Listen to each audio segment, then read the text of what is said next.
What's up, basketball fans? Last night, the NBA announced the All-Star reserves. The coaches have made their choices. Of course, there's plenty of debate, with some surprising names making the cut while others were left out. We're taking a look at who made it in both conferences and who got snubbed.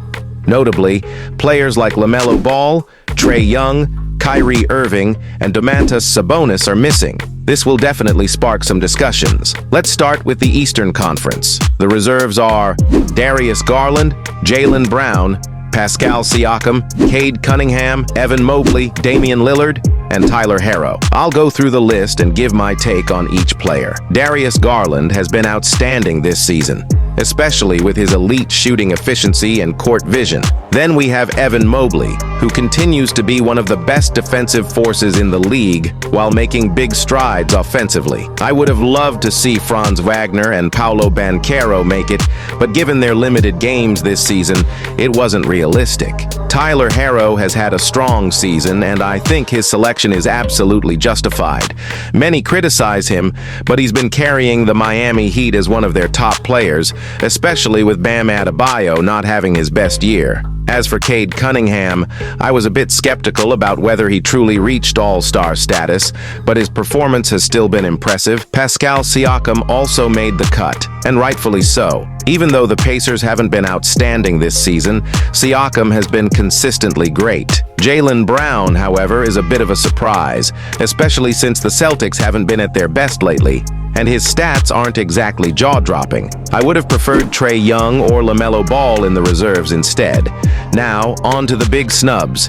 Trae Young and LaMelo Ball. Both have been incredible and, in my opinion, are among the best players on their teams. Trae Young is averaging 23 points and 11 assists per game, making him one of the top playmakers in the league. Meanwhile, LaMelo Ball is putting up 28 points per game and is having a phenomenal season. He should have easily been an all-star. And then there's Damian Lillard. While he's having a strong season, I think there were other players more deserving. That said, Lillard is still putting up an impressive 25.3 points per game and remains a true leader for the Bucks. So, the Eastern Conference selections have some questionable choices. But overall, the list is strong.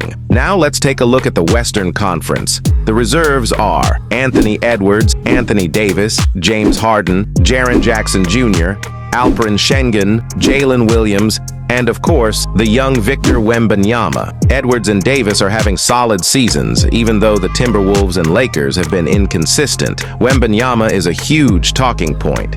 He's already putting up massive numbers as a rookie and absolutely deserves his all-star spot. Jaren Jackson Jr. is also having a fantastic season and remains one of the best defensive players in the league.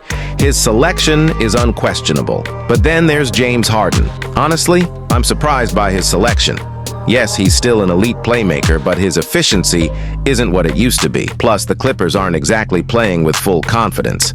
I would have rather seen someone like Norman Powell in his place. He's putting up 24 points per game while shooting nearly 50% from the field and 43% from three. Another big snub, Kyrie Irving. He's averaging 24.2 points and shooting almost 90% from the free throw line. To me, he's a clear all-star, yet he was completely overlooked.